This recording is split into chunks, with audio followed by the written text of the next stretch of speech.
नमस्कार, मैं आभा शर्मा जावास आपके सम्मुख पंचतंत्र की कहानियां लेकर उपस्थित हुई हूँ। रे पत्थर का न्याय बलवंतम रिपुम दृष्टवा नैवात्मानम प्रकोप्यतेउ। शत्रु अधिक बलशाली हो तो क्रोध को प्रकट ना करें, शांत हो जाएं। समुद्र तट के एक भाग में एक टिटिहरी का जोड़ा रहता था। अंडे देने से पहले टिटिहरी ने अपने पति को किसी सुरक्षित जगह की खोज करने के लिए कहा। टिटिहरी ने कहा, यहाँ ये स्थान पर्याप्त सुरक्षित है, तू चिंता ना कर। समुद्र में जब ज्वार आता है तो उसकी लहरें सामने वाले हाथी को भी खींच कर ले जाती हैं, इसलिए हमें इन लहरों से दूर कोई स्थान देखना चाहिए। टिटिहरा बोला, समुद्र इतना दुस्साहसी नहीं कि वह मेरे जान या मान की हानि पहुंचाए। वह मुझसे डरता है, इसलिए तू निश्चिंत होकर यहाँ तट पर अंडे दे दे। समुद्र ने टिटिहरी की ये बातें सुन ली। उसने सोचा, यह टिटिहरा बहुत अभिमानी है। आकाश की ओर टांगे करके भी यह इसलिए सोता है कि इन टांगों पर गिरते हुए आकाश को थाम लेगा। इसके अभिमान का भंग होना चाहिए। यह सोचकर उसने ज्वार आने पर टिटिहरी के अंडों को लहर में बहा दिया। टिटिहरी जब दूसरे दिन आई तो अंडों को बहता देखकर रोकती बिलखती टिटिहरी बोली, मूर्ख, मैंने पहले ही कहा था कि समुद्र की लहरें इन्हें बहा ले जाएंगी, किंतु तूने अभिमानवश मेरी बात पर ध्यान नहीं दिया। अपने प्रियजनों के कथन पर भी जो कान नहीं देता, उसकी यही दुर्गति होती है जो उस मूर्ख कछुए की हुई थी, जिसने रोकते रोकते भी मुख खोल दिया था। टिटिहरी ने तब मूर्ख कछुए की एक कथा सुनाई। हितैषी की सीख मानो। सुहदाम हित कामनाम ना करोति ही यो वचः सह कुर्म इव दुर्बुद्धिम काष्ठाद्रभष्टो विनिश्यति। हित चिंतक मित्रों की बात पर जो ध्यान नहीं देता, वह मूर्ख नष्ट हो जाता है। एक तालाब में कंबुग्रीव नाम का कछुआ रहा करता था। उसी तालाब में प्रतिदिन आने वाले दो हंस, जिनका नाम संकट और विकट था, उसके मित्र थे। तीनों में इतना स्नेह था कि रोज शाम होने पर तीनों मिलकर बड़े प्रेम से वार्तालाप किया करते थे। कुछ दिन बाद वर्षा के अभाव में वह तालाब सूखने लगा। हंसों को यह देखकर कछुए से बड़ी सहानुभूति हुई। कछुए ने भी आंखों में आंसू भरकर कहा, अब यह जीवन अधिक दिन का नहीं है। पानी के बिना इस तालाब में मेरा मरण निश्चित है। तुमसे कोई उपाय बन पाए तो करो। विपत्ति में धैर्य ही काम आता है। यत्न से सब काम सिद्ध हो जाते हैं। बहुत विचार के बाद यह निश्चय किया गया कि दोनों हंस जंगल से एक बांस की छड़ी लाएंगे। कछुआ उस छड़ी के मध्य भाग को मुख से पकड़ लेगा। हंसों का यह काम होगा कि वे दोनों एक ओर से छड़ी को मजबूती से पकड़कर दूसरे तालाब के किनारे तक उड़ते हुए पहुंचेंगे। यह निश्चय होने के बाद दोनों हंसों ने कछुए को कहा, मित्र, हम तुझे इस प्रकार उड़ते हुए दूसरे तालाब तक ले जाएंगे, किंतु एक बात का ध्यान रखना, कहीं बीच में लकड़ी को मत छोड़ देना, नहीं तो तू गिर जाएगा। कुछ भी हो, पूरा मौन बनाए रखना, प्रलोभन की ओर ध्यान न देना। यह तेरी परीक्षा का मौका है। हंसों ने लकड़ी को उठा लिया। कछुए ने उसे मध्य भाग से दृढ़तापूर्वक पकड़ लिया।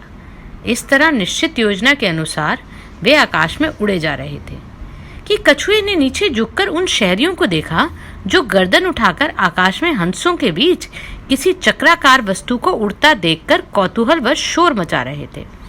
उस शोर को सुनकर कंबुग्रीव से नहीं रहा गया। वह बोला, अरे ये शोर कैसा है? यह कहने के लिए मुख खोलने के साथ ही कछुए के मुख से लकड़ी की छड़ छूट गई और कछुआ जब नीचे गिरा तो लोभी मछुआरों ने उसकी बोटी बोटी कर डाली। टिटिहरी ने यह कहानी सुनाकर कहा, इसीलिए मैं कहती हूँ कि अपने हित चिंतकों की राय पर ना चलने वाला व्यक्ति नष्ट हो जाता है। इसके अतिरिक्त बुद्धिमानों में भी वही बुद्धिमान सफल होते हैं जो बिना आई विपत्ति का पहले से ही उपाय सोचते हैं और उनकी बुद्धि तत्काल अपनी रक्षा का उपाय सोच लेती है। जो होगा देखा जाएगा कहने वाले शीघ्र ही नष्ट हो जाते हैं। टिटिहरे ने पूछा, यह कैसे? टिह टिह, सुनो। दूरदर्शी बनो, यद्भविष्यो विनिश्यति। जो होगा देखा जाएगा कहने वाला नष्ट हो जाता है। एक तालाब में 3 मछलियां थी, अनागत विधाता, प्रत्युत्पन्नमति और यद भविष्यम।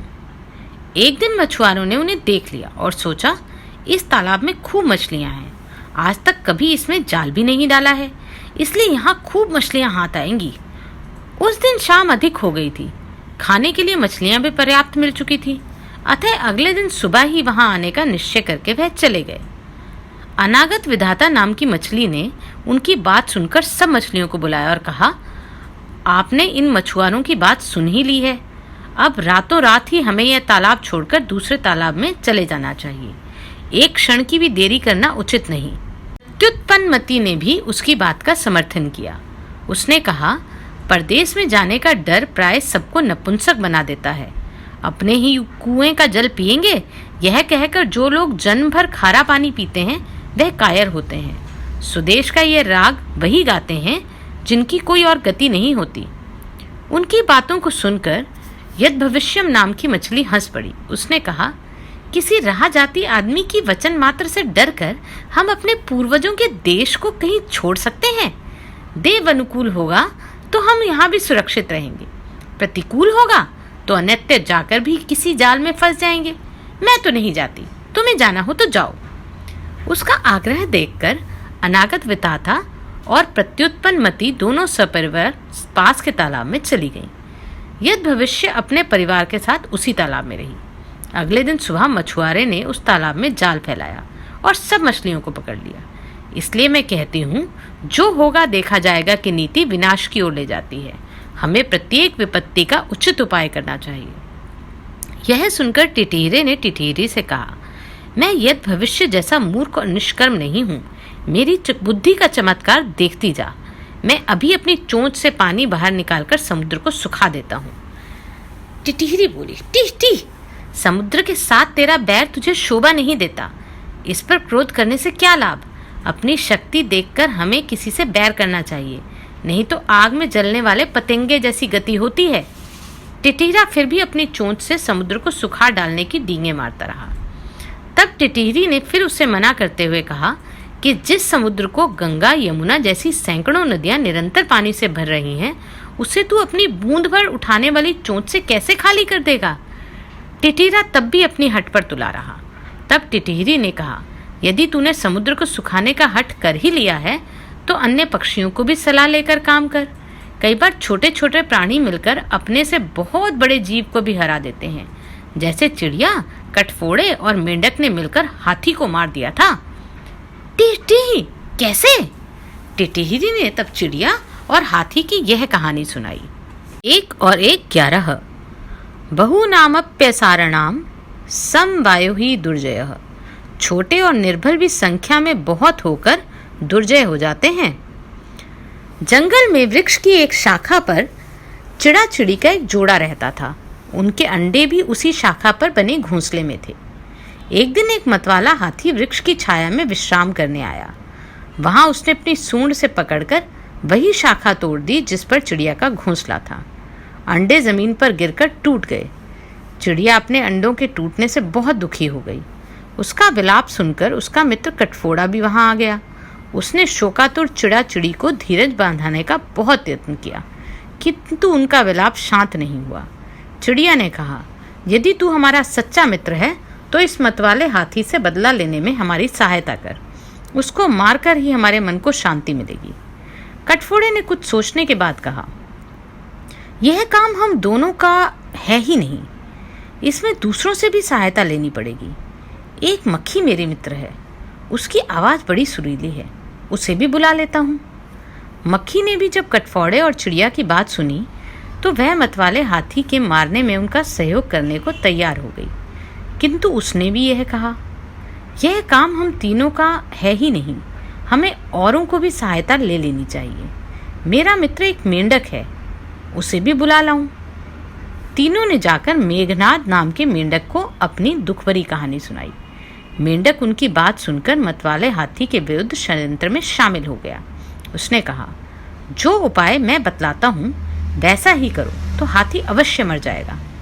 पहले मक्खी हाथी के कान में वीणा सदृश मीठे स्वर का आलाप करे।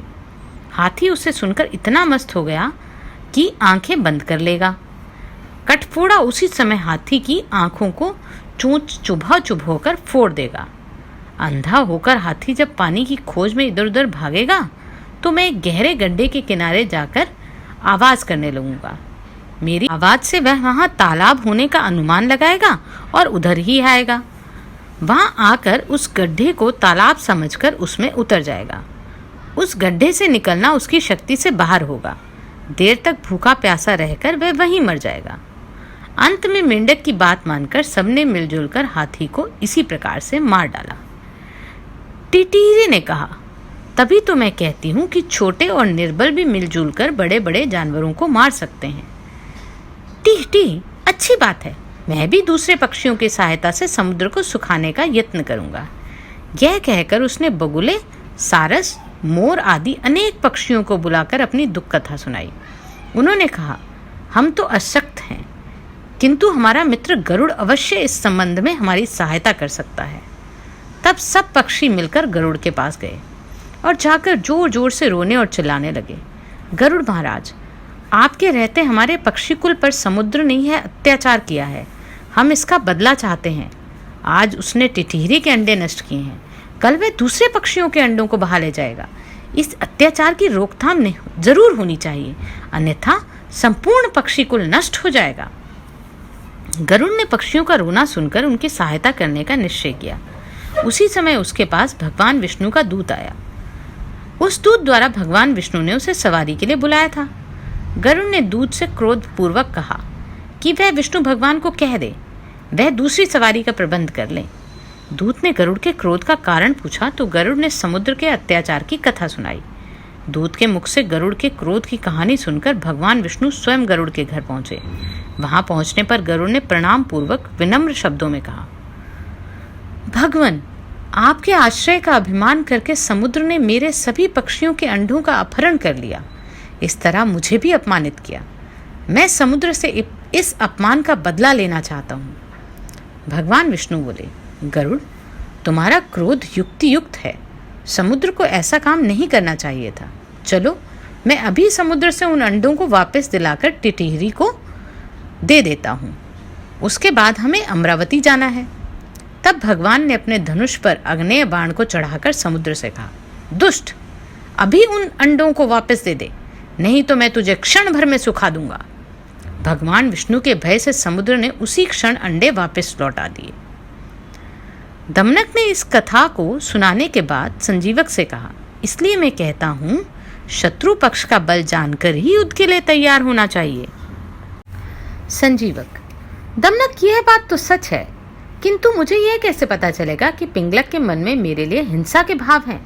आज तक वह मुझे सदा स्नेह की दृष्टि से देखता रहा है। उसकी वक्र दृष्टि का मुझे कोई ज्ञान ही नहीं। मुझे उसके लक्षण बतला दो तो मैं उन्हें जाकर आत्मरक्षा के लिए तैयार हो जाऊंगा। उन्हें जानना बहुत कठिन नहीं है। यदि उसके मन में तुम्हें मारने का पाप होगा तो उसकी लाल आंखें होंगी, भावें चढ़ जाएंगी, होंठों को चाटता हुआ तुम्हारी ओर क्रूर दृष्टि से देखेगा।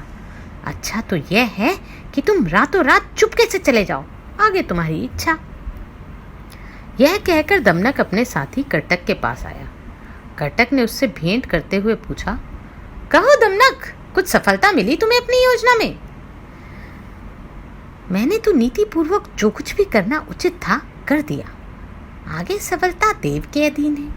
पुरुषार्थ करने के लिए उसके बाद में कार्य सिद्धि ना हो, उसमें हमारा कोई दोष थोड़ी होता। तेरी क्या योजना है?